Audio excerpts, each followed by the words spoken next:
Billionaire CEO invited his Barren ex-wife for his Christmas Eve party to humiliate her, but she showed up with triplets. The double doors at the far end of the ballroom opened without announcement, not loudly, not dramatically, just enough to interrupt everything. Conversations paused mid-sentence. Glasses hovered in mid-air. Laughter thinned into confusion. Grayson Cronin stood near the center of the room, confident and composed, until his eyes lifted toward the entrance. Whatever he had planned for this night, the moment unfolding before him was already moving beyond his control.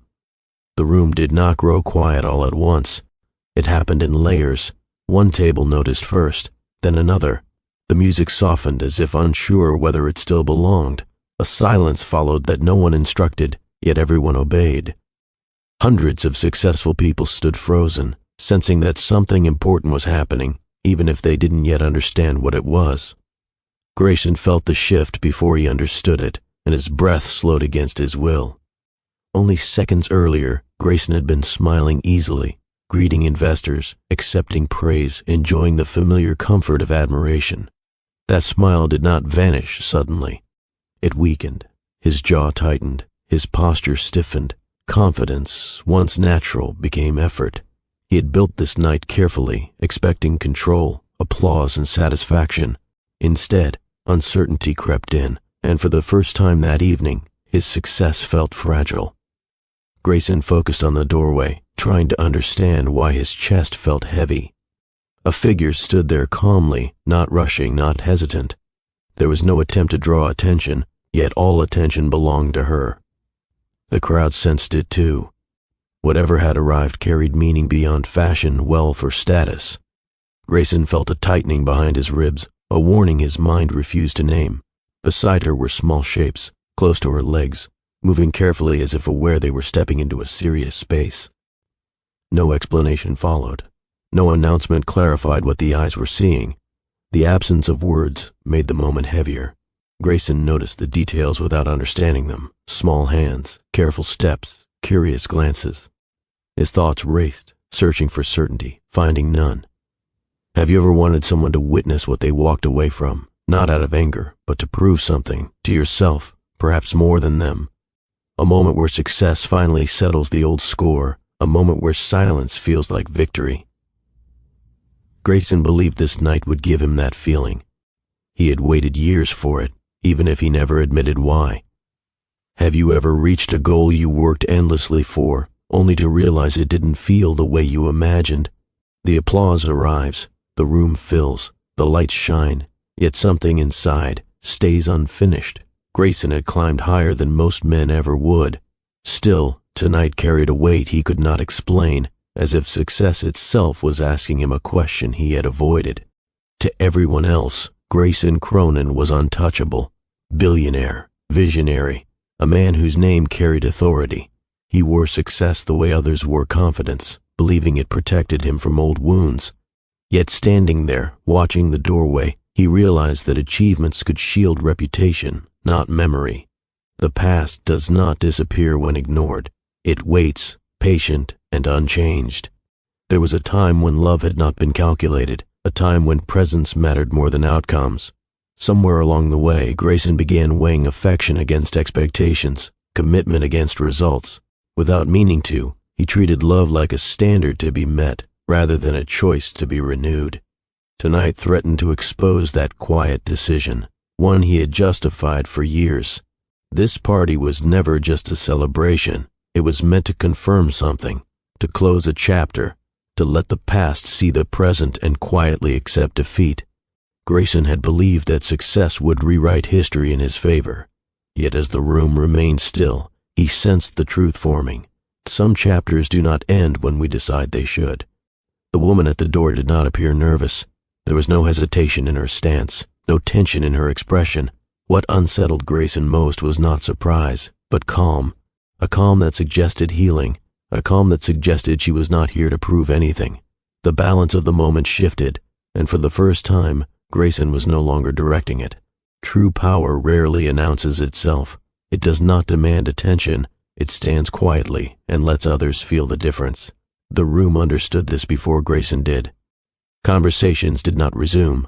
No one rushed forward. Everyone sensed they were witnessing something personal, something real, something wealth could not manufacture.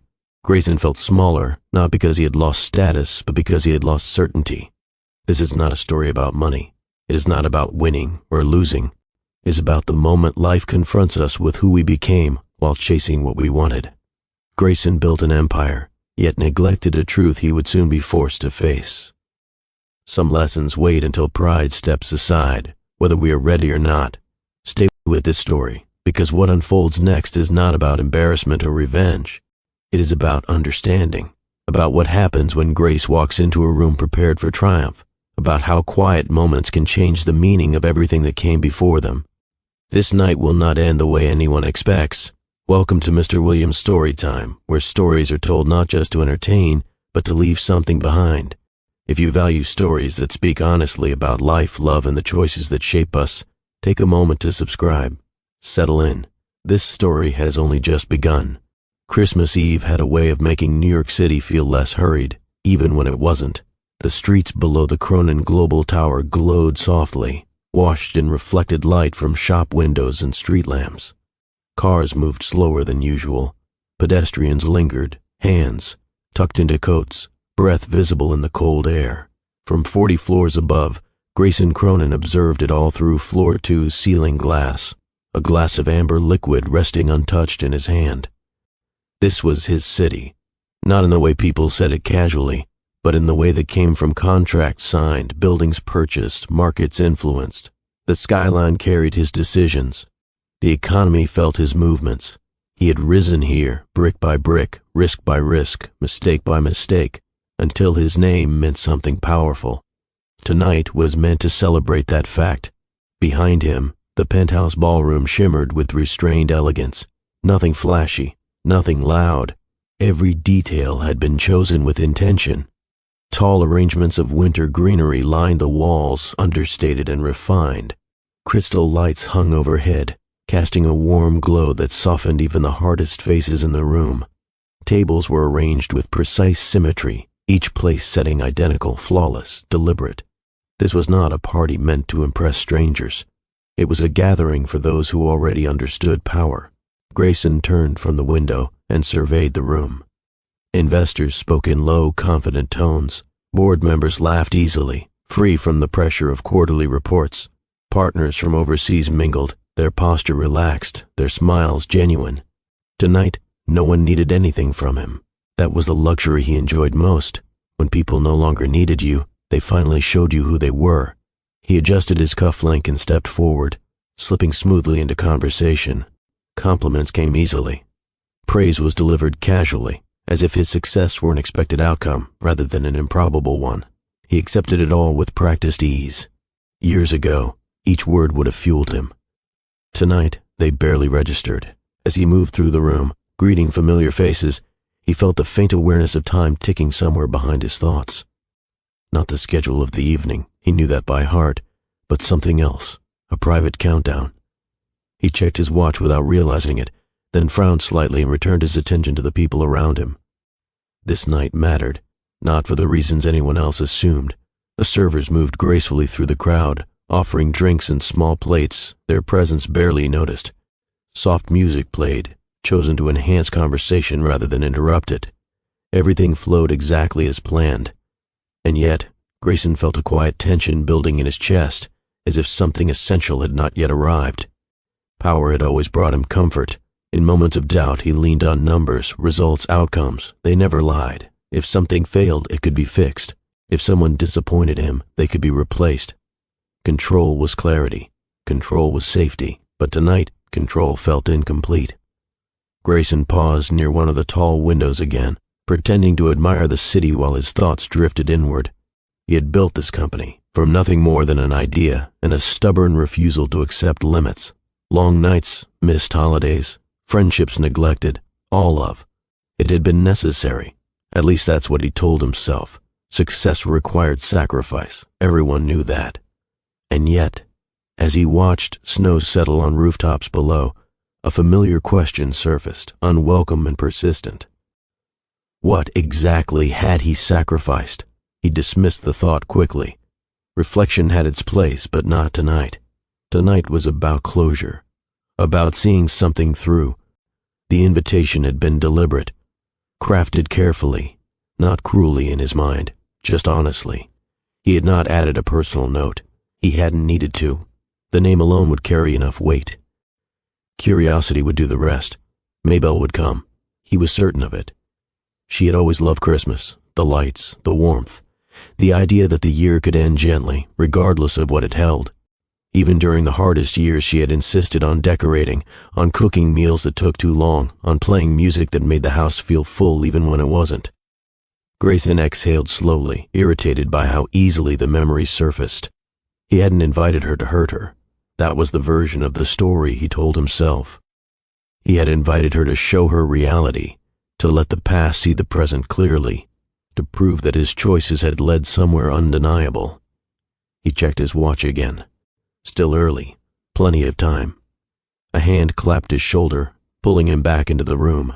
One of his senior partners smiled broadly, congratulating him on the year's performance. Grayson returned the smile, thanked him, exchanged a few polished remarks. The conversation flowed easily, but his attention drifted again, pulled by the quiet expectation growing heavier with each passing minute. Validation had once been his fuel. In his 20s, every acknowledgement felt like oxygen. Each milestone confirmed that he was right to push harder, aim higher, demand more. Over time, validation became routine. Necessary perhaps, but no longer satisfying, except when it came from the past. There were people whose approval no longer mattered. Critics he had outgrown, doubters he had surpassed. But there was one person whose perception still carried weight, whether he admitted it or not. Maybelle had seen him before the success, before the confidence, before the certainty. She had known him when he doubted himself quietly, when he stayed up late worrying about ideas that might never work. She had believed in him then, without evidence. Part of him wanted her to see what belief had produced.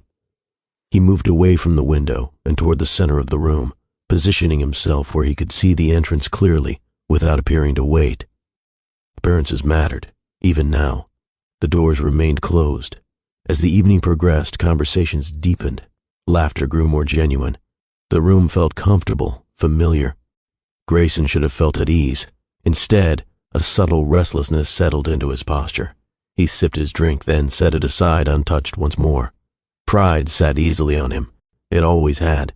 Not the loud kind, not the boastful kind.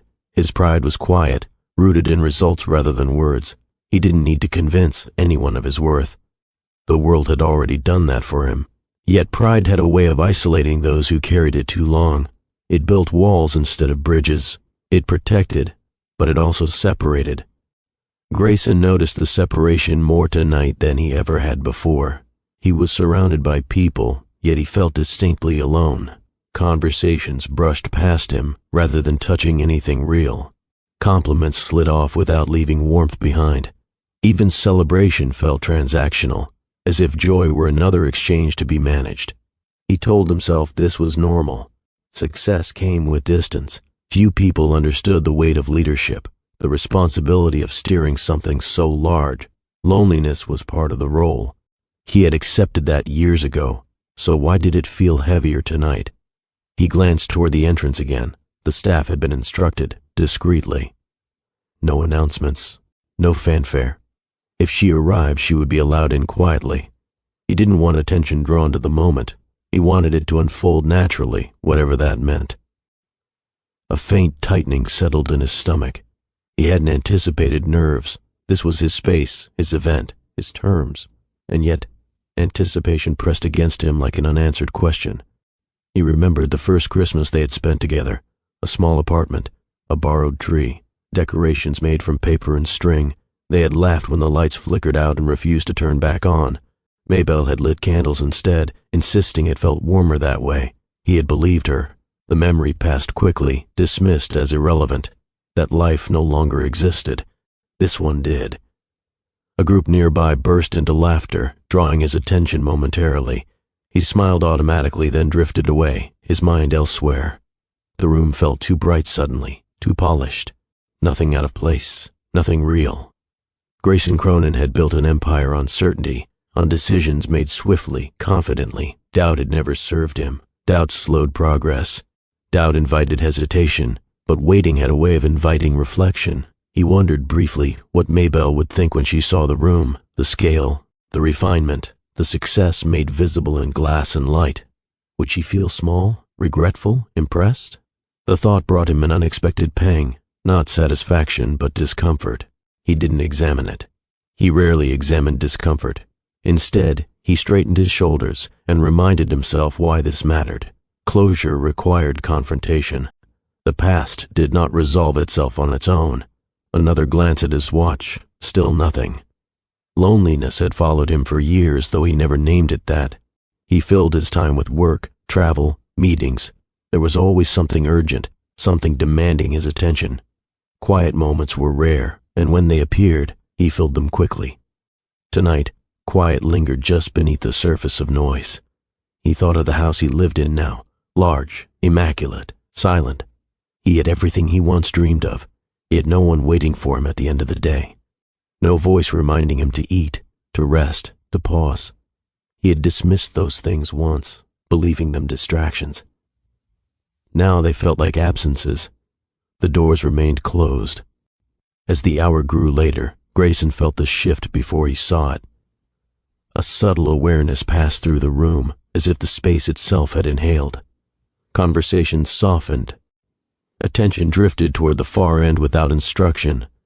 Then the doors opened, not loudly, not dramatically, and the night Grayson Cronin had built for certainty began to change. Before the money, before the buildings with his name etched into glass and steel, before people spoke to him with careful politeness, Grayson Cronin was just a young man trying to figure out who he was allowed to become. The campus where he first met Maybelle was not impressive. Old brick buildings stood shoulder to shoulder, worn smooth by decades of passing students. Trees lined the walkways, their leaves turning shades of amber and gold as autumn settled in. The air carried a quiet energy, ambition mixed with uncertainty, dreams forming faster than confidence could keep up. Grayson liked that place because it felt unfinished, like him. He was sitting on a bench near the edge of the quad that afternoon, papers spread beside him, his mind locked on an idea he couldn't yet explain well enough to impress anyone. He had rewritten the same paragraph 3 times, dissatisfied each time, when his carelessness caught up with him. The lid of his coffee cup wasn't secured. The spill was immediate. Brown liquid soaked his notes, streaking ink across pages filled with crossed-out thoughts. Grayson reacted instinctively, standing too fast, muttering under his breath, already angry with himself. "I'm so sorry," a voice said, warm and quick, carrying concern rather than annoyance. He looked up.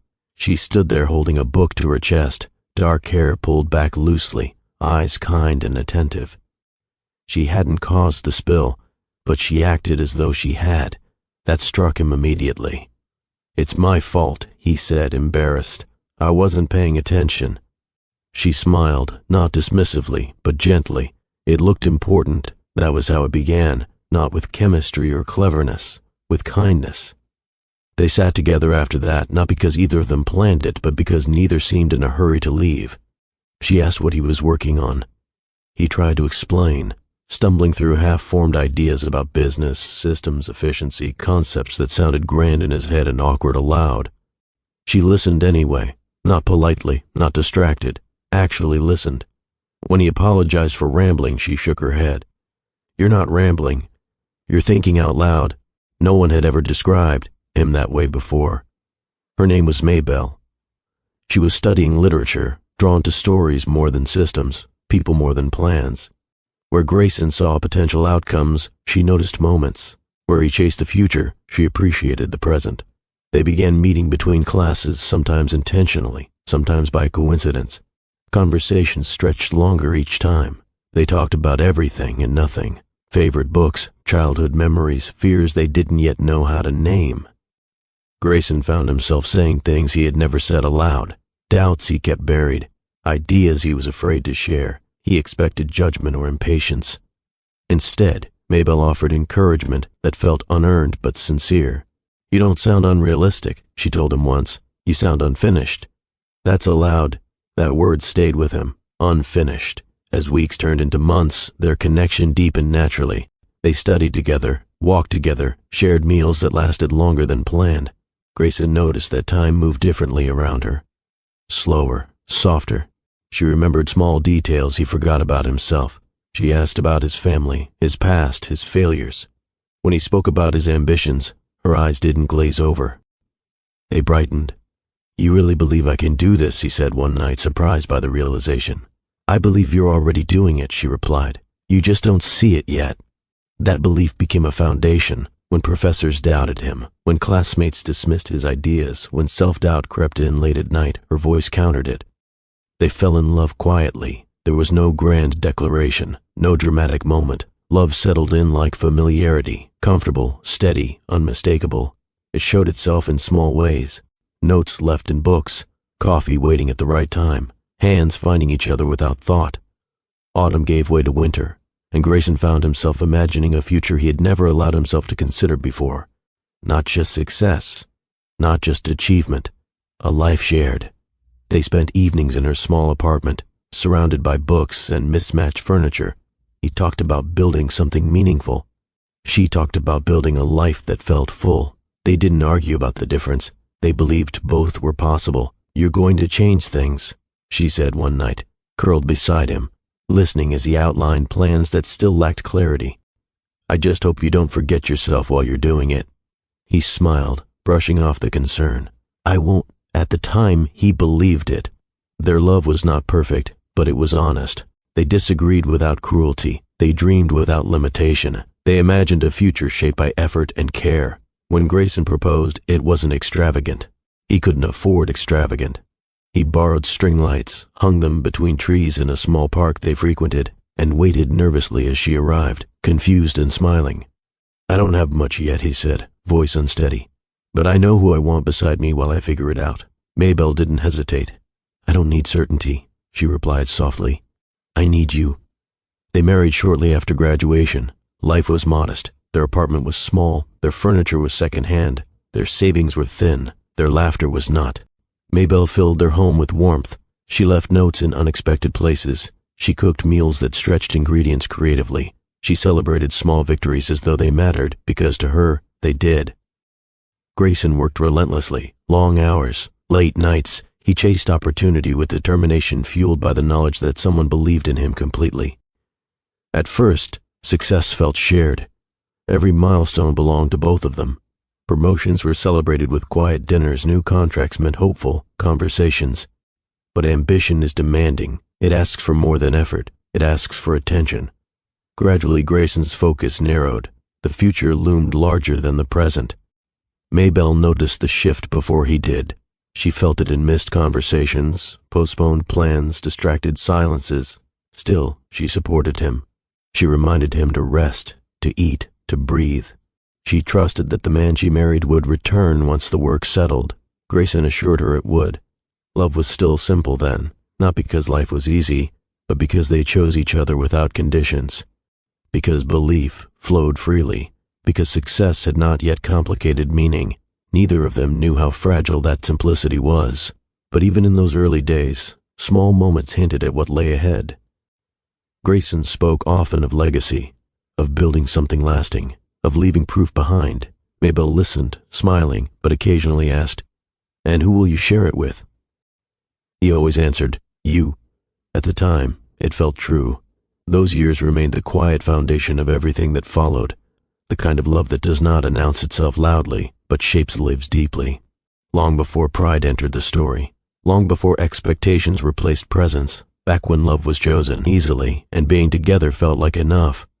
The early years of their marriage were defined by effort rather than ease. Grayson and Maybelle did not step into comfort immediately. They stepped into responsibility. Their apartment was small, tucked above a row of quiet shops, with windows that rattled slightly when the wind picked up. The floors creaked, the heater complained, and the kitchen light flickered when too many appliances ran at once. None of it bothered them, at least not then. They built routines carefully. Saturday mornings belonged to groceries and cleaning. Evenings were reserved for shared meals whenever possible. Maybelle cooked with intention, turning simple ingredients into warmth. Grayson handled finances meticulously, tracking every expense, every dollar saved toward the future he was determined to create. They were partners in the truest sense. When money was tight, they laughed about it. When stress crept in, they talked it through. Problems felt manageable because they faced them together. Grayson worked long hours even then, but his work had a different weight. It felt like investment rather than absence. He came home tired but present. Conversations continued late into the night, ideas spilling out between bites of dinner. Maybelle listened, asked questions, offered perspective. She never tried to slow him down. She believed in motion, in growth. She believed in him. As Grayson's business began to gain traction, small changes appeared. At first, they were easy to ignore. A dinner postponed, a meeting that ran late, a weekend shortened by obligation. It's temporary, Grayson would say, loosening his tie, distracted but confident. Just until this settles. Maybelle nodded, trusting his certainty. The apartment changed too. New furniture replaced the mismatched pieces they once laughed about. Better appliances arrived. The heater stopped complaining. Comfort followed success, quietly filling spaces that once held improvisation. Yet comfort did not replace closeness. Grayson's phone became a constant presence. It rested beside his plate at dinner. It interrupted conversations. It pulled his attention away mid-sentence. He apologized often, genuinely, but never put it down for long. Maybelle adjusted without complaint. She shifted meal times. She reheated dinners. She learned to enjoy evenings alone, filling the silence with books or music or quiet reflection. At first, she told herself this was normal. Growth required sacrifice, love adapted, business accelerated faster than either of them expected, contracts expanded, travel increased. Grayson spent more nights away, more mornings rushing out the door. His mind stayed elsewhere even when his body returned home. When he spoke, it was often about outcomes, projections, pressure. He carried the weight of responsibility heavily, convinced that success demanded constant vigilance. Maybelle listened, but she noticed a change in herself. She began choosing her words carefully, sensing his limited attention. She stopped sharing smaller thoughts, saving them for a later time that never seemed to arrive. Missed dinners became routine. Anniversaries passed quietly, acknowledged belatedly, if at all. Grayson meant to remember. He always meant to. One evening, Maybelle set the table carefully, lighting candles out of habit rather than expectation. She cooked his favorite meal, the one she used to make when he needed encouragement. The food grew cold as the clock moved forward. When he finally arrived, late and distracted, she smiled anyway. "I saved you some," she said. He kissed her cheek absent-mindedly. "I'm sorry. Today was chaos." She nodded. "I know," she always knew. Emotional distance rarely announces itself. It grows gradually, filling space once occupied by presence. Grayson stopped noticing small changes in her mood. He assumed stability where there was simply endurance. Maybelle began to feel invisible in her own home, not ignored exactly, but unnoticed. She managed the household quietly, keeping things running smoothly so Grayson could focus. She believed this was support. Loneliness settled into her evenings, gentle but persistent.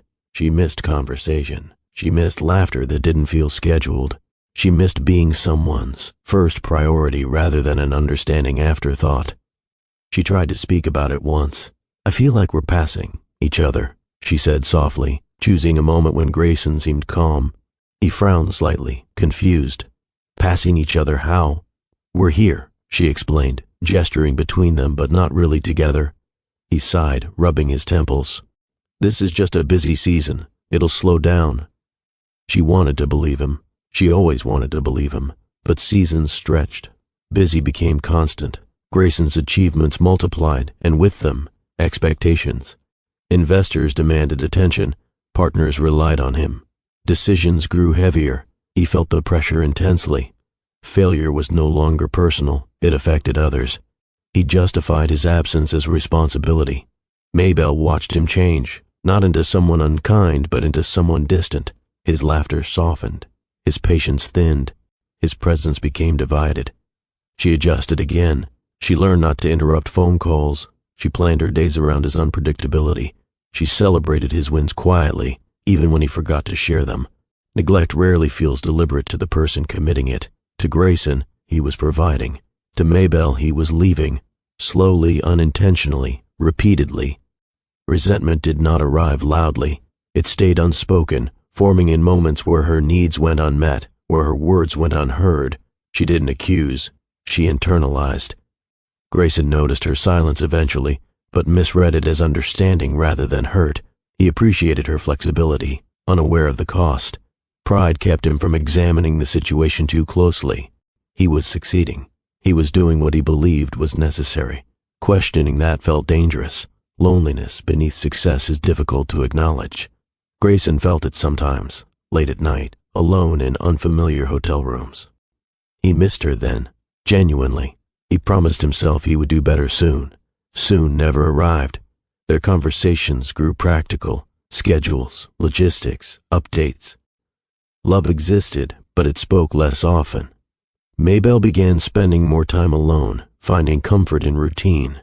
She stopped waiting up. She stopped expecting change. Acceptance replaced hope, quietly. Grayson sensed the shift but couldn't name it. Something between them felt thinner, more fragile. Yet he told himself relationships matured. Passion faded. This was normal. He didn't realize how much distance had grown until one evening, returning home early unexpectedly. He found Maybelle sitting alone at the table, staring at nothing, her expression distant. "You okay?" he asked. She smiled politely. "Just tired." He accepted the answer without pressing further. That was the moment love faded a little more, not because it disappeared, but because it was left unattended. The slow drift continued, unnoticed by the one who caused it, deeply felt by the one who lived inside it, and neither of them understood yet how far they had already moved apart. The first appointment was approached with optimism. Maybelle scheduled it quietly, choosing a morning that wouldn't disrupt Grayson's meetings. She framed it as routine, something responsible couples did when time passed without answers. She didn't want to worry him. Worry felt unnecessary when hope was still intact. Grayson agreed easily. He trusted doctors, data, expertise. Problems had solutions. That belief had served him well in every other area of his life. The waiting room was calm, clean, deliberately reassuring. Soft chairs, neutral colors, magazines neatly arranged but rarely touched. Maybelle sat with her hands folded in her lap, posture straight, eyes focused forward. Grayson scrolled through emails, responding quickly, efficiently, his attention divided. When they were called in, he slipped his phone into his pocket and offered a quick smile. "We'll be fine," he said, confident. The doctor spoke carefully, asked questions, explained processes. Tests were suggested, timelines discussed. Nothing alarming, nothing definitive. "Sometimes it just takes time," the doctor said gently. Maybelle nodded. Grayson relaxed. Time was something he understood. Weeks turned into months. Appointments followed patterns, blood tests, scans, conversations filled with cautious language. Words like possibly and sometimes and we'll see became familiar. Maybelle listened closely, absorbing every detail. She asked questions Grayson didn't think to ask. She researched quietly at home, late at night, careful not to overwhelm him with information that might seem premature. Grayson attended appointments when he could. When he couldn't, he sent apologetic messages, trusting Maybelle to handle things. She always did. The uncertainty began to wear on her first. She watched the calendar more closely, counted days, noted changes. Each passing month carried a new weight, heavier than the last. Hope remained, but it no longer felt effortless. Grayson sensed her tension but misunderstood it. He assumed she was anxious, unnecessarily, letting worry get ahead of reality. He reassured her with logic. "We're healthy," he said more than once. "These things don't always happen on a schedule." She wanted to believe that. She tried. The answers, when they came, were quiet. There was no dramatic moment, no single sentence that changed everything, just a gradual narrowing of possibilities, a tone shift in conversations, a careful explanation delivered with empathy and restraint. The doctor spoke slowly, choosing words with care. Maybelle felt them land one by one, each heavier than the last. There were limitations, challenges, reduced likelihood, not impossible, but not simple. Grayson sat still, listening, his jaw tight.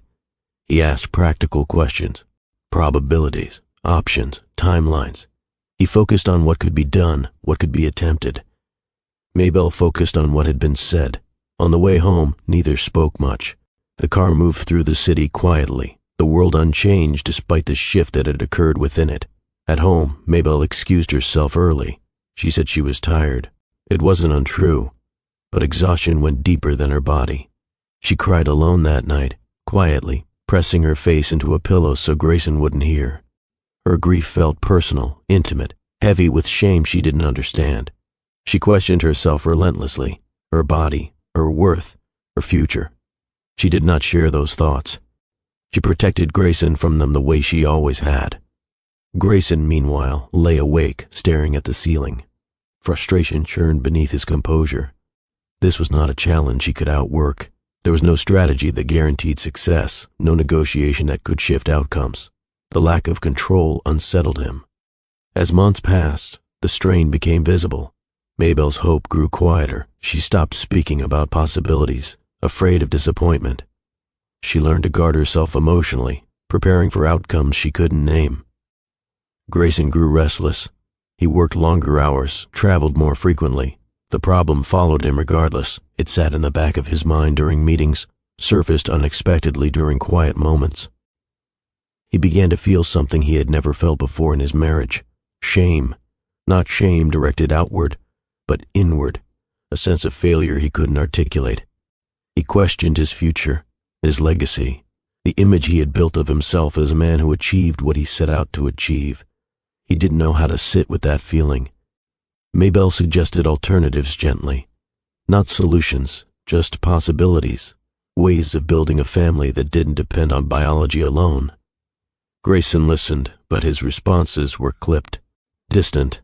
He wasn't ready to accept a future that looked different from the one he had imagined. The tension came to a head on a winter night when snow fell steadily outside their window, muting the city, creating a stillness that felt heavy rather than peaceful. Grayson arrived home late. His coat was dusted white, his shoulders were tense. Mabel waited for him at the table, 2 untouched cups of tea cooling between them. "We need to talk," she said quietly. He sighed, removing his coat. "Can it wait? I had a long day." "No," she replied, voice steady despite the tremor beneath it. "It can't." She spoke carefully, choosing honesty over comfort. She told him how alone she felt, how each appointment chipped away at her hope, how his distance hurt more than the diagnosis itself. Grayson listened at first, then he interrupted. "This is hard for me too," he said sharply. "You think I don't feel it?" She looked at him, surprised by the defensiveness.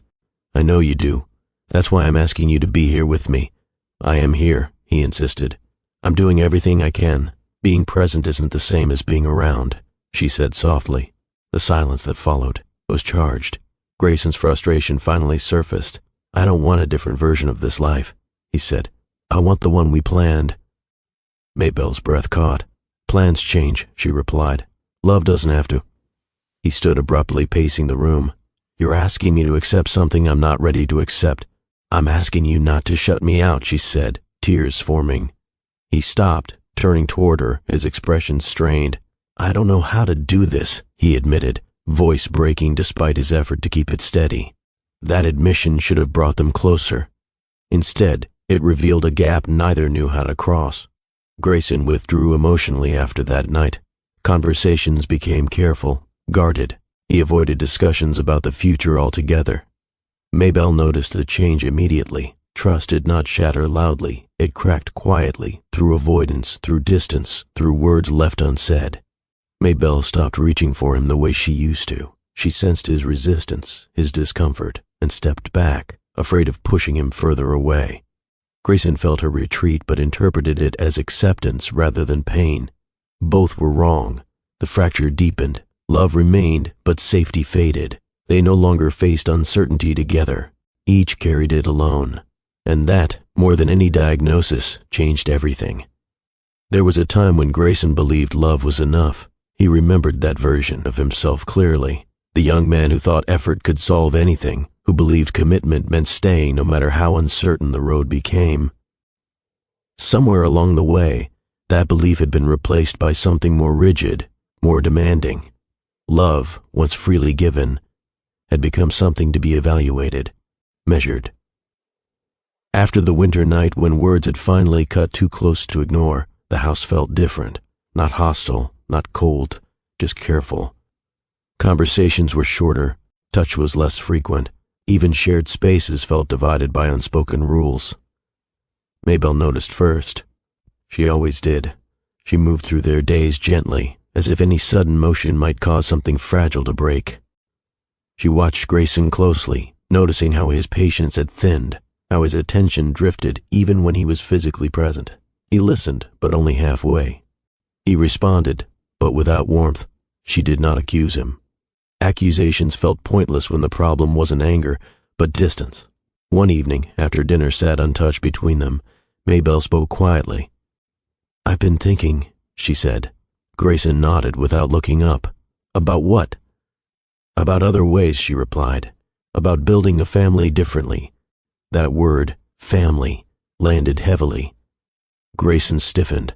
"What do you mean?" "There are children who need homes," she said carefully. "We could—" "No," he interrupted quickly, more sharply than he intended. She paused, absorbing the tone before responding. "I'm not saying now.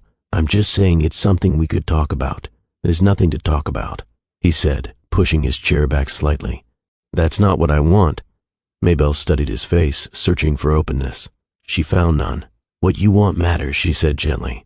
"But so does what we need." He exhaled, frustrated. "I need time." "You've had time," she replied, not accusing, just honest. That honesty unsettled him. Patience, once a shared virtue, now felt like pressure. Grayson had always admired Maybelle's ability to endure quietly, but now her steadiness felt like expectation.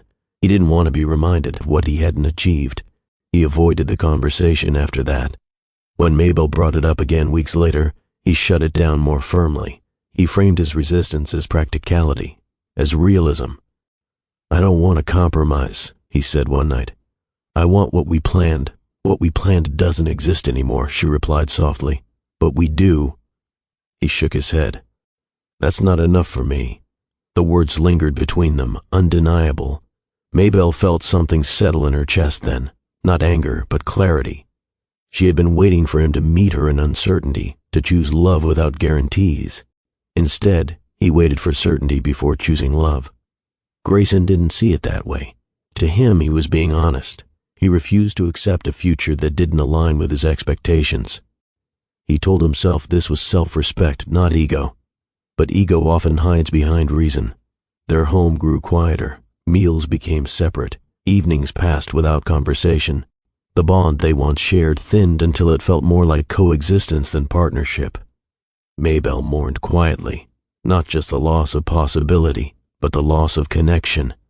She grieved the man who once held her dreams with care, who believed alongside her instead of ahead of her.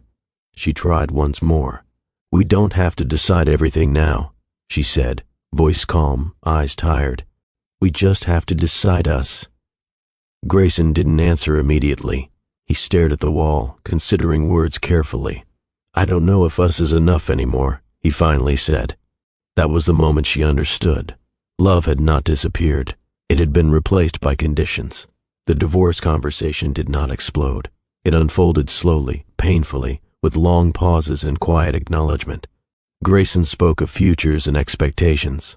Maybelle spoke of presence and partnership. They were speaking different languages now. Maybelle looked at him for a long time before responding. "So do I." He expected anger, tears, resistance. What he received instead unsettled him more than any argument could have. She nodded slowly. "If staying means convincing you to love me differently, then leaving might be kinder." He didn't know how to respond to that. The separation that followed was orderly, assets divided, details handled efficiently. Grayson approached it like a business decision, ensuring fairness, clarity, closure. Maybelle approached it like a goodbye. She packed quietly, choosing only what mattered. She didn't argue over possessions. She didn't ask for explanations. She carried herself with dignity, even as grief followed her from room to room. On her final day in the house, she paused in the doorway, taking in the space they once filled with hope. "I hope you find what you're looking for," she said softly. Grayson nodded. "I hope you do too." He believed it. He watched her leave without understanding the weight of what he had lost. Pride kept him upright. Certainty kept him moving forward. He told himself this was necessary. Years later, that certainty would crumble. But not yet. If this part of the story made you pause, Take a moment and share your thoughts below. Have you ever realized too late that something meaningful slipped away, not because of cruelty, but because of conditions? Your reflections help others feel less alone. Time moved differently for Grayson and Maybelle after the divorce. Not faster or slower in any measurable way, but heavier for one, lighter for the other. Each year carried a different kind of weight, shaped by how they chose to live with what had happened. For Grayson, the years that followed were marked by expansion. His company grew aggressively. Markets opened, influence widened, his name appeared in publications that once felt unreachable. Interviews followed, awards accumulated. People spoke about him with admiration that bordered on reverence. He moved into a larger home, then another, each space more refined than the last. Clean lines, thoughtful design, everything in its place. Yet every house shared the same silence. Grayson filled his days easily. Meetings began early and ended late. Travel blurred cities together. Airports became familiar, hotels interchangeable. Work followed him everywhere, and he welcomed it. Productivity gave his day structure, purpose, at least on the surface. From the outside, his life appeared complete. From the inside, something remained unfinished. He attended events surrounded by people who wanted his attention. Conversations flowed smoothly, focused on opportunities, forecasts, expansion. He was respected, deferred to, rarely challenged, and rarely known. Relationships came and went without depth. Companionship felt optional, secondary to ambition. He told himself he preferred it that way. Independence suited him. Focus required solitude. But late at night, alone in rooms designed to impress no one in particular, the quiet returned. He filled it with screens, reports, messages, anything to avoid stillness. Stillness asked questions he didn't want to answer. Success had not softened him. It had sharpened him. His standards rose. His expectations hardened. He measured life the way he measured business, by outcomes, by growth, by visible results. Yet satisfaction remained brief. Each achievement faded quickly, replaced by the next goal. There was always more to acquire, more to prove. Loneliness followed him like an unacknowledged companion. Grayson did not speak of it.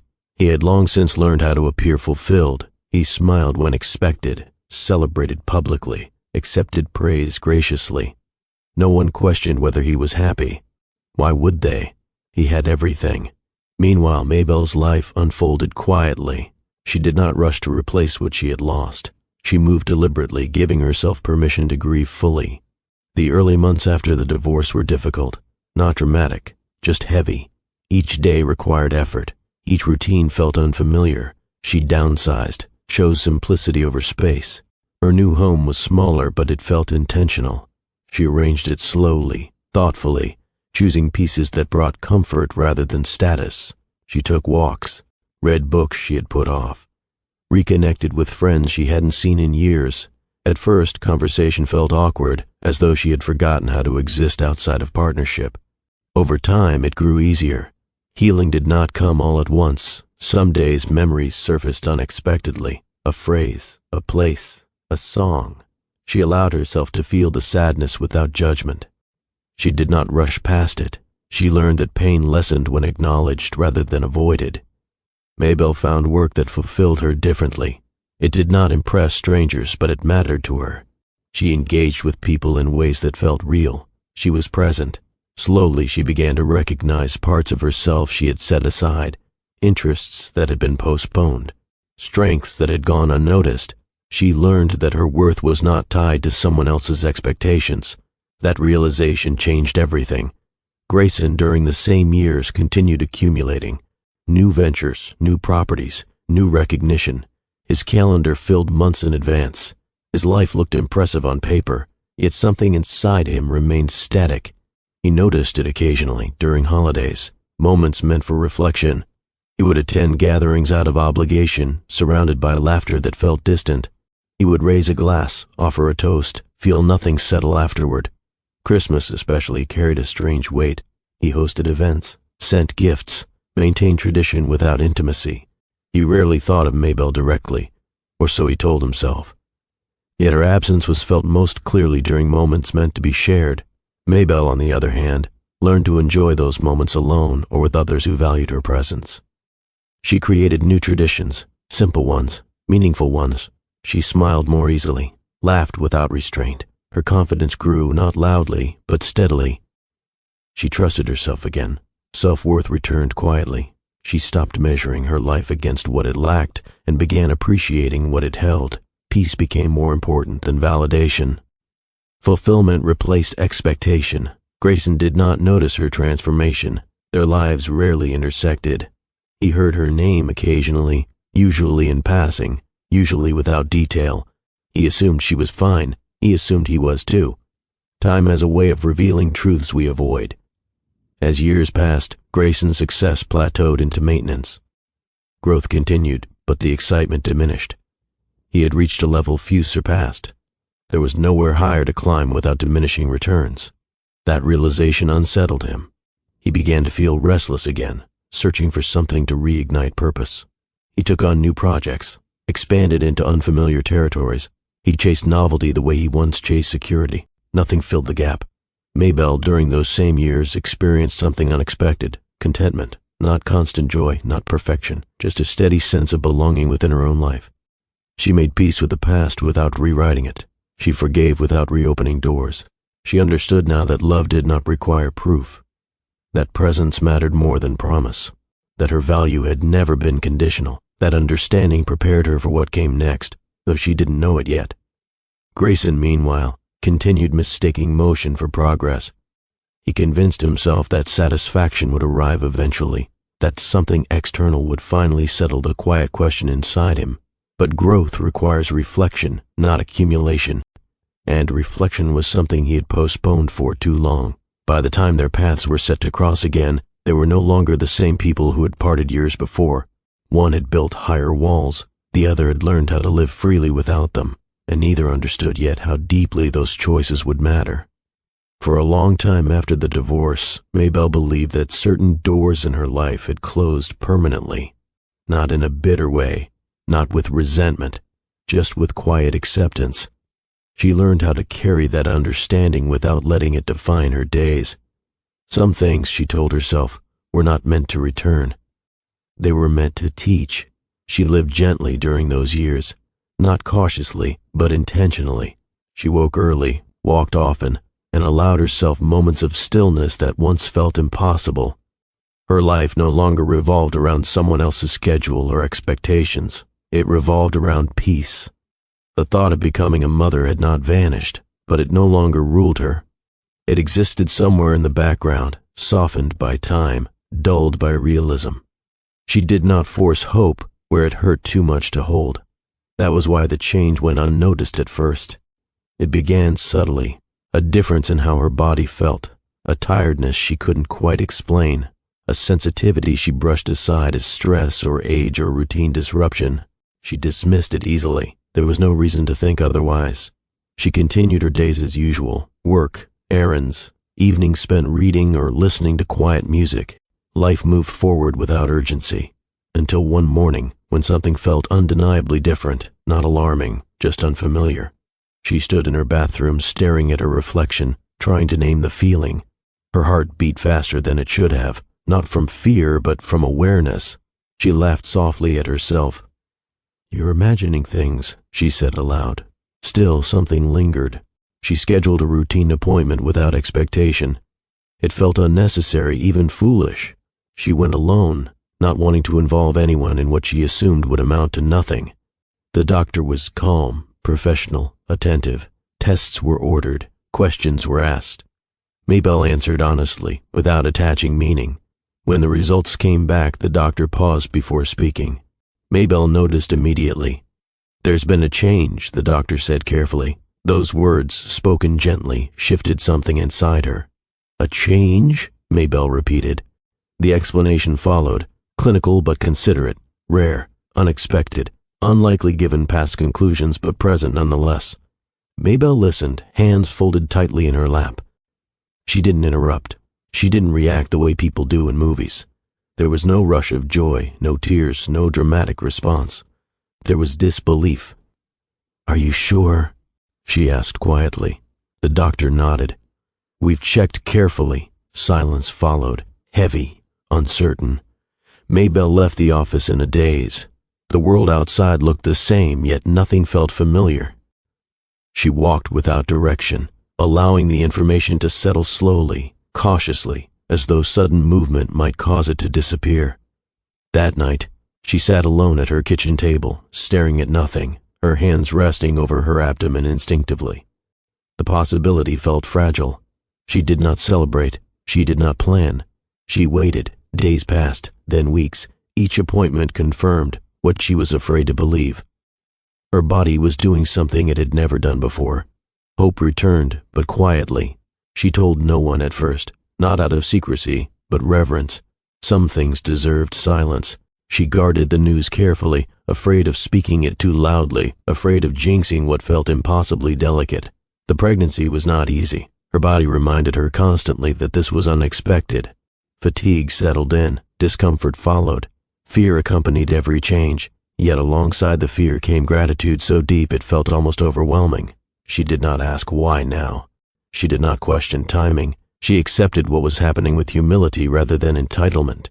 At a later appointment, the doctor's expression changed again. "There's more than one," she said. Maybelle blinked. "More than one?" "Yes." The room felt suddenly smaller as the explanation continued. Maybelle struggled to process the words. 3 heartbeats, 3 lives, 3 chances, triplets. Her hands trembled slightly as she pressed them together. She laughed once, breathless, then stopped herself, afraid that joy might feel inappropriate. "This doesn't feel real," she whispered. "It is," the doctor replied gently. That night, Maybelle cried for the first time since learning the truth. Not from fear, from awe, from gratitude so intense it bordered on pain. She spoke softly into the quiet room, words meant for no one but herself. "Thank you," she said. The pregnancy journey unfolded slowly, deliberately. Each day required patience. Each milestone was met with cautious relief rather than celebration. She followed instructions carefully. She rested when told. She listened to her body. She prepared quietly. A small room, 3 cribs, neutral colors, nothing extravagant, nothing excessive. She refused to assume outcomes. She focused only on what was in front of her. There were difficult days, nights filled with discomfort, moments of fear that pressed against her chest. She faced them alone, not because she had to, but because she felt capable. Strength had grown within her during the years she thought she was waiting for something else. As her body changed, so did her perspective. She spoke to the children often, quietly, as she moved through her day. She told them stories. She told them about patience, about resilience, about love that did not depend on perfection. "I don't know why you came this way," she whispered once, resting her hands over her stomach. "But I'm grateful you came at all." The birth arrived without spectacle. It was intense, exhausting, demanding. Surrounded by professionals who moved with calm efficiency, Maybelle focused on breath, on presence, on trust. When it was over, when the room finally settled, 3 small cries filled the air. She saw them one by one. Small, perfect, real. Tears streamed down her face, unchecked, unstoppable. She did not speak at first. She simply reached out, trembling, overwhelmed by the reality of what she held. "You were always meant for me," she whispered, voice breaking. She did not think of the past. She did not think of what had been lost. She thought only of what had been given. In the days that followed, exhaustion mingled with awe. Sleep came in fragments, time blurred, yet gratitude remained constant. She held them often, memorizing their features, their expressions, their presence. Each child felt like a reminder, not of what she had endured, but of what she had become. Motherhood did not arrive as a victory. It arrived as a gift. She did not feel triumphant. She felt humbled. Each night, as she settled them gently, she whispered thanks, not for proving anything, not for changing the past, but for allowing her to love without condition. The quiet miracle reshaped her life without noise, without announcement, and it prepared her, unknowingly, for a moment yet to come, one where gratitude would stand calmly in a room built for pride. Grayson Cronin did not think of himself as a sentimental man. He had learned early that emotion, while useful, could not be allowed to interfere with decision-making. Clarity required distance. Perspective demanded control. These principles had guided him well, carrying him from uncertainty into influence without hesitation. So when the idea first appeared, it did not announce itself as nostalgia or regret. It appeared as logic. The Christmas Eve party had become a tradition, an annual gathering meant to recognize loyalty, reward partnership, and reinforce the sense of unity that kept his world functioning smoothly. Each year it grew more refined, more carefully curated. This year would be no different, or so he told himself. The planning began weeks in advance. Guest lists were reviewed, revised, finalized. Names were categorized by relevance, by contribution, by proximity to the company's future. Grayson approached the process the way he approached everything else, methodically. The venue was obvious. The penthouse ballroom at Cronin Global offered both privacy and prestige. The catering would be understated but impeccable. Music selected to support conversation rather than dominate it. No unnecessary spectacle. The event was not meant to impress strangers. It was meant to confirm hierarchy. Grayson oversaw every detail personally, not because he lacked capable staff, but because control brought comfort. The more uncertain something felt internally, the more precise he became externally. Precision gave the illusion of balance. As the plans took shape, a name surfaced unexpectedly. Maybelle. It appeared not as a memory, but as an absence, a quiet awareness that something unfinished lingered in the margins of his success. Grayson noticed it during a late meeting, when a partner mentioned family plans for the holidays. He nodded politely, offered congratulations, then returned to his notes. Yet the moment stayed with him. He dismissed it at first. The past had been resolved. Paperwork finalized. Time passed. Lives diverged. There was no reason to reopen closed chapters. Still, the thought returned. He found himself wondering what she would think if she saw the company now. The scale. The reach. The undeniable proof that his choices had led somewhere substantial. It wasn't about her approval, he assured himself. It was about perspective. Grayson told himself that inviting Maybelle was a gesture of maturity, a demonstration that time had healed wounds, that they could exist in the same space without discomfort. He framed it as courtesy, not curiosity. After all, Christmas was a season of goodwill. What harm could there be in extending an invitation? He did not acknowledge the quiet satisfaction he imagined feeling when she walked into the room, the sense of closure he expected to follow. He didn't name the desire to be seen, fully, finally, by the one person who knew him before the empire. Denial came easily. It always had. He justified the decision thoroughly. She had been part of his early life, part of the foundation. Inviting her was respectful, even generous. It demonstrated that success had not hardened him, that he could look back without bitterness, that he had moved on. He instructed his assistant to add her name to the list. No note, no explanation, just a formal invitation, elegant and impersonal. When the confirmation arrived days later, his reaction surprised him. He read it twice.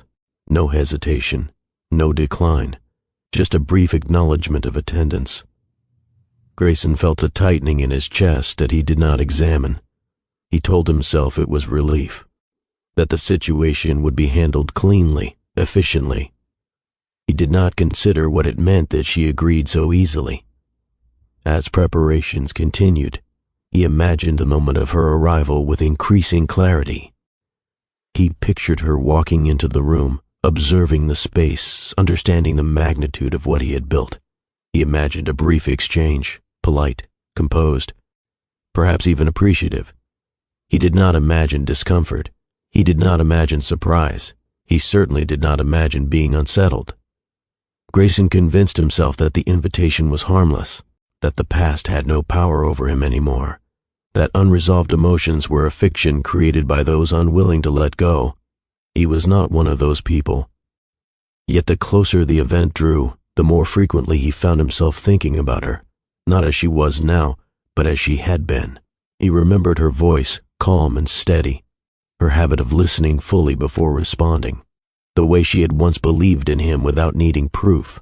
Those memories arrived uninvited. He pushed them aside, reminding himself of the present, the man he had become, the life he lived now. He did not miss her, he told himself. He missed being understood. The distinction felt important. On the morning of Christmas Eve, Grayson arrived at the office early. The building was quiet, the kind of quiet that made space for thought. He reviewed final details, signed off on arrangements, approved last-minute changes. Everything was in place. Yet beneath the order, something felt unsettled. He stood near the window, watching the city prepare for the holiday, and felt a flicker of anticipation that bordered on unease. He wondered briefly what Mabel's life looked like now, whether she had found contentment, whether she had moved on in ways he could not imagine. He dismissed the questions quickly. Her life was no longer his concern, or so he believed. As the evening approached, Grayson dressed carefully, not extravagantly, intentionally. His reflection met his gaze calmly, confidently. The man staring back had mastered presentation. Nothing betrayed uncertainty. He arrived at the ballroom early, walking through the space as staff made final adjustments. He corrected small details, straightened arrangements, ensured alignment. Control returned. Guests began to arrive. Familiar faces, expected interactions. Grayson moved through them smoothly, offering greetings, accepting praise. The room filled with conversation, warmth, quiet celebration. Everything unfolded as planned. Still, he checked the entrance more often than necessary. He told himself it was habit, host responsibility, awareness. He did not admit it was anticipation. Grayson had invited Mabel believing the moment would affirm his choices, that seeing her would confirm that he had moved forward while the past remained behind. He did not consider the possibility that the invitation itself revealed something unresolved. Denial is most convincing when it sounds reasonable. As the room filled and the night deepened, Grayson felt a subtle tension settle beneath his composure. He smiled, spoke, listened, yet part of him remained focused on a moment that had not yet arrived. He had planned for recognition. He had planned for confirmation. What he had not planned for was confrontation with himself. And when the doors finally opened, the hidden agenda he refused to name would meet a reality he could not control. The doors opened without warning. There was no announcement, no raised voice, no gesture meant to draw attention. One moment, the room moved comfortably in its rhythm. Conversation flowing, glasses clinking softly, music resting beneath it all. The next, something shifted. It began with a pause. One voice trailed off mid-sentence, then another. A laugh ended too quickly. The change passed through the room in waves, not commanded, simply felt. People turned instinctively, drawn by a sense they could not immediately name. Grayson noticed it before he understood it. He stood near the center of the ballroom, engaged in a conversation he no longer heard. His attention lifted toward the far end of the room, where the doors stood open just wide enough to allow entry. Light from the hallway framed a figure stepping forward calmly, without hesitation. For a brief moment, Grayson thought time had slowed. Not dramatically, not unnaturally, just enough for awareness to sharpen. Mabel walked in without spectacle. She did not search the room. She did not hesitate at the threshold. She moved forward with quiet assurance as though she belonged there, not because of status, but because she had nothing to prove. She wore no excess, no display meant to compete with the space around her. Her presence contrasted sharply with the polished ambition filling the room. Where others arrived expecting acknowledgement, she arrived expecting nothing. That difference was immediately felt. The crowd reacted subtly at first. Heads turned, conversations faded, eyes followed her path. Some recognized her instantly, connecting her face to Grayson's past through whispers they never spoke aloud. Others sensed importance without context. Something about her carried weight. Grayson's breath caught. He recognized her at once. Not because she had changed, but because she hadn't, at least not in the way he expected. There was no bitterness in her expression, no tension in her posture. She looked composed, grounded, whole. His confidence faltered just slightly, enough to be noticed by him alone. Then he saw them. 3 small figures moved beside her, each holding one of her hands or walking close enough to feel secure. They stepped carefully, curious eyes taking in the unfamiliar space. Their movements were unhurried, their expressions open. Children. Grayson's thoughts scattered. He stared, his mind racing to make sense of what he was seeing. His body remained still, but something inside him shifted sharply, as though the floor beneath his certainty had tilted. The room fell completely quiet. No one spoke. No one moved to interrupt the moment. It was not shock that held them. It was awareness. a shared understanding that something deeply personal was unfolding in public. Maybelle stopped a few steps inside the room. She did not scan for Grayson. She did not need to. Their eyes met naturally, across the space between them. The connection was immediate. Grayson felt exposed in a way success had never allowed, stripped of preparation, stripped of narrative. His mind flashed through assumptions he had carried for years, assumptions he had never questioned because they felt safe. He had believed he understood how her life had unfolded after him. He realized in that instant how little he had known. The children shifted slightly, adjusting their grip on her hands. One looked up at her, seeking reassurance. She offered a soft smile, grounding them without words. That simple gesture struck Grayson harder than anything else. She had built something he had never imagined. He took a step forward without deciding to. Then another. The space between them closed slowly, deliberately. Guests watched without comment, sensing the gravity of what they were witnessing. Grayson stopped a respectful distance away. "Maybelle," he said. Her name sounded unfamiliar in his voice. Not wrong, just distant. "Grayson," she replied calmly. He glanced down again, unable to help himself. His voice lowered. "Are those—" The words landed quietly. They did not accuse. They did not explain. They simply existed. Grayson felt a tightness in his chest that made breathing difficult. He searched her face for emotion, anger, satisfaction, triumph, and found none. Only peace. The children watched him openly, curiosity unguarded. One tilted their head slightly, studying him with interest rather than fear. The crowd remained still, caught between discretion and fascination. No one spoke. No one interrupted. Grayson swallowed. "I didn't know," he said finally. "I didn't think you would," Maybelle replied, not unkindly. He nodded, unsure what to say next. Every prepared response dissolved. Every justification felt small. The children shifted again, growing restless in the stillness. Maybelle knelt slightly, adjusting their coats, whispering reassurance meant only for them. Grayson watched, transfixed. This was not the moment he had planned. He had imagined confidence, control, closure. Instead, he felt humility rising where pride once stood. The silence stretched, but it no longer felt uncomfortable. It felt necessary. Guests slowly returned to their conversations, sensing the moment had reached a pause rather than an end. The room resumed its rhythm cautiously, respectfully. Grayson gestured toward a quieter corner. "Would you like to sit?" She considered for a brief moment, then nodded. For a bit. They moved together, the children between them, the distance now filled with presence rather than uncertainty. Grayson walked carefully, acutely aware of his surroundings, of himself, of what had changed. As they sat, one of the children looked up at Maybelle and whispered, "Mommy, why is everyone so quiet?" She smiled softly, "Because sometimes people don't know what to say." The child nodded, satisfied. Grayson felt his throat tighten. For years he had believed this night would confirm his success, that it would validate his choices, that it would settle the past into something manageable. Instead, it revealed the truth he had avoided. Love had not left her life. It had simply grown elsewhere. And in that realization, Grayson Cronin understood, perhaps for the first time, that success measured in outcomes meant very little when placed beside love chosen without conditions.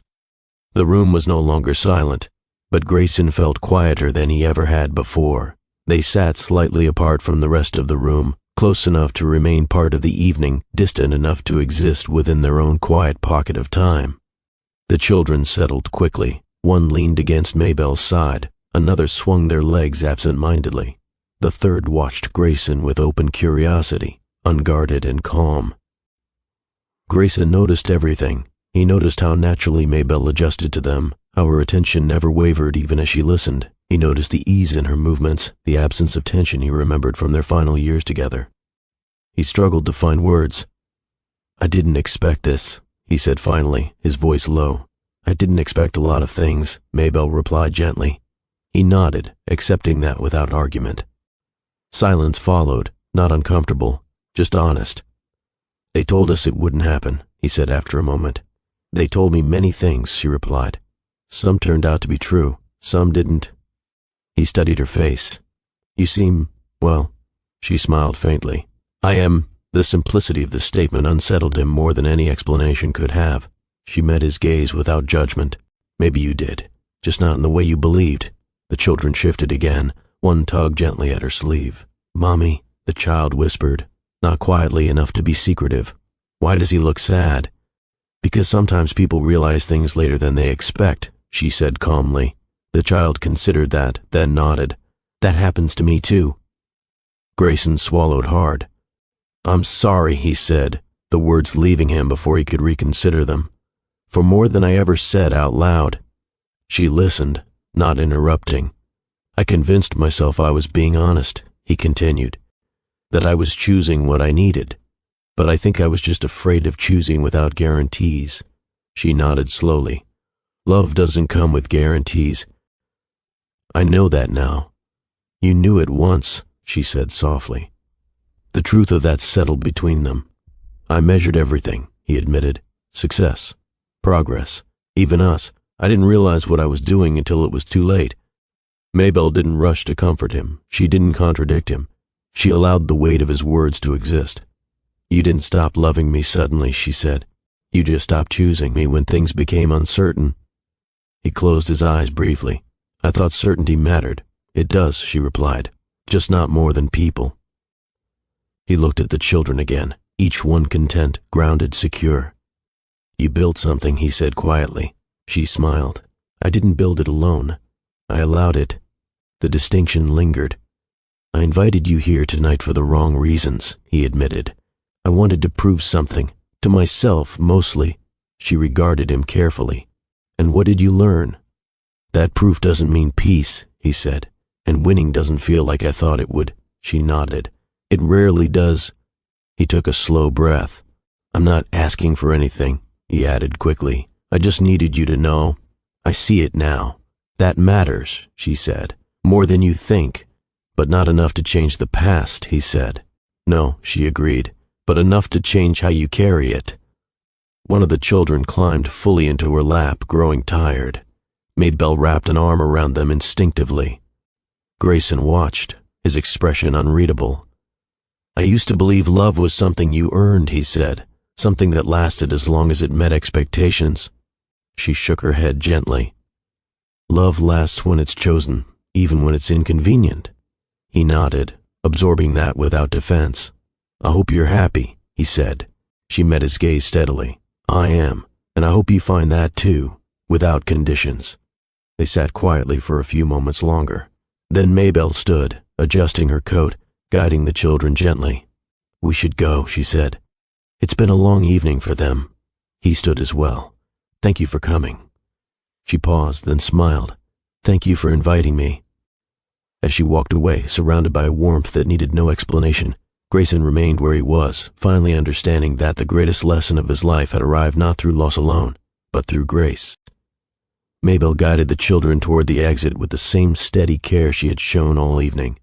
There was no rush, no hesitation, just a gentle sense of completion. One child leaned against her side, already half asleep. Another glanced back briefly, curious, before turning forward again. The third held her hand tightly, content. The room parted naturally as they passed. Conversation softened. Eyes followed, not with fascination, but with respect. Whatever questions lingered remained unspoken. Some moments were not meant for commentary. At the doorway, Maybelle paused just long enough to adjust a scarf, her movements unhurried. She did not look back. She did not need to. What mattered had already been said, not through speeches, but through presence. As the doors closed behind her, the evening resumed its rhythm. Music rose slightly. Glasses clinked again. Laughter returned, cautious at first, then more freely. To anyone arriving late, the party would have seemed unchanged. But Grayson Cronin felt as though the room had emptied. He remained where he stood, hands resting at his sides, aware of a stillness settling within him that no achievement had ever produced. The conversations around him blurred into background noise. He nodded when spoken to, responded when necessary, but his attention stayed elsewhere. For the first time in years, he did not feel the urge to control the moment.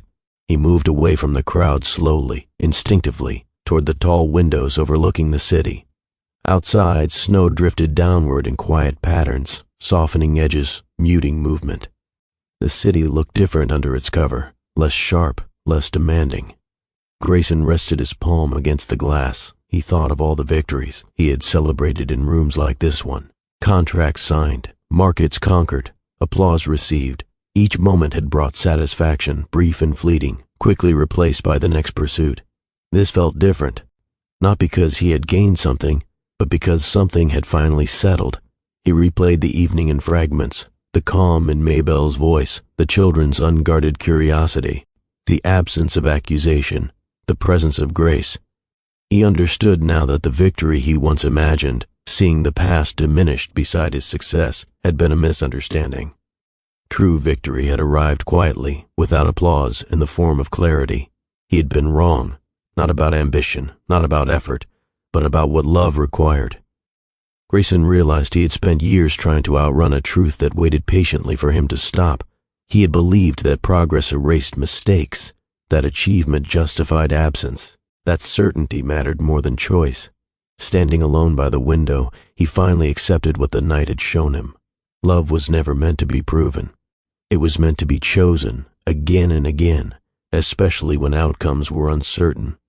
The snow continued to fall, covering the streets below, softening the noise of the city. Grayson watched it quietly, allowing the moment to exist without interruption. For the first time in a long while, he did not feel the need to measure anything.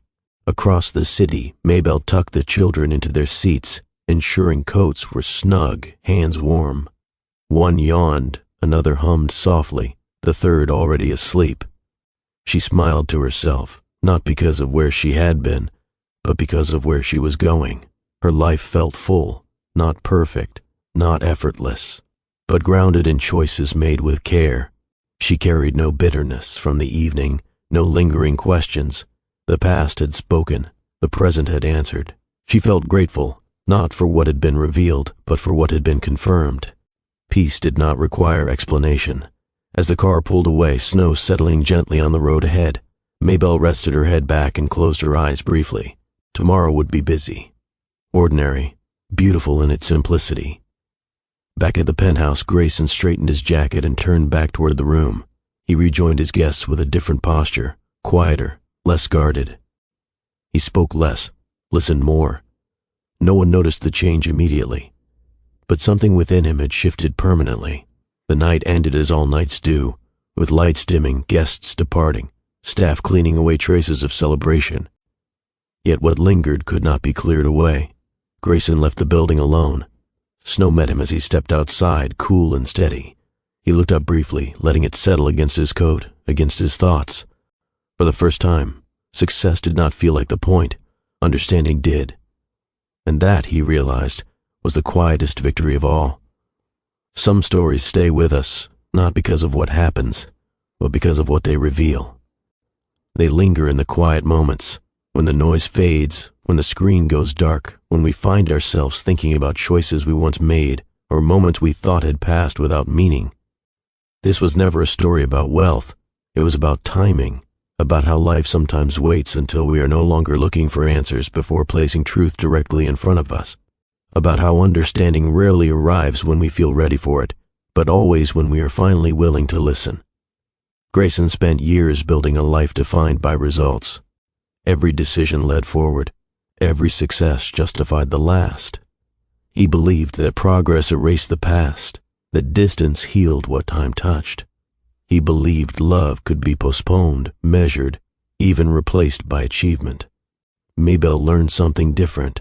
She learned that loss does not mean emptiness, that waiting does not mean failure, that worth is not proven through outcomes, but through presence. She did not demand understanding from the past. She grew beyond it. And when their paths crossed again, neither stood as they once were. One carried abundance without peace. The other carried peace without spectacle. There was no shouting, no accusations, no dramatic reversal, just a moment where truth stood quietly between them, asking nothing, only revealing.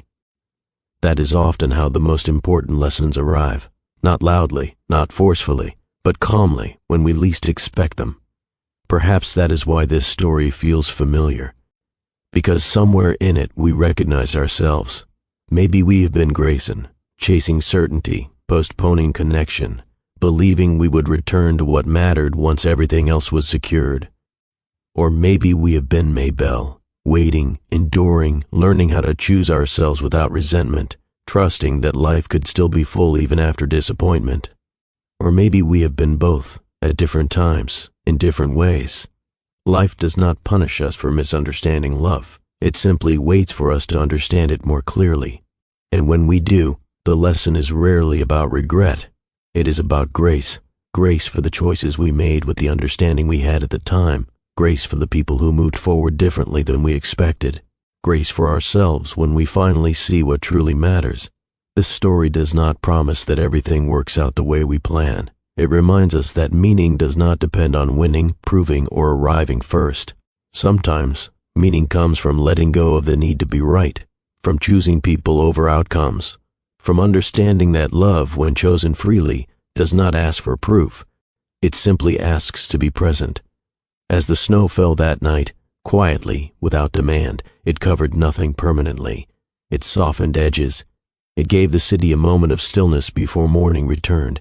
And maybe that is what this story offers too, a chance to reflect, a reminder that the most powerful moments in our lives are not always the ones we plan, but the ones that teach us who we are willing to become.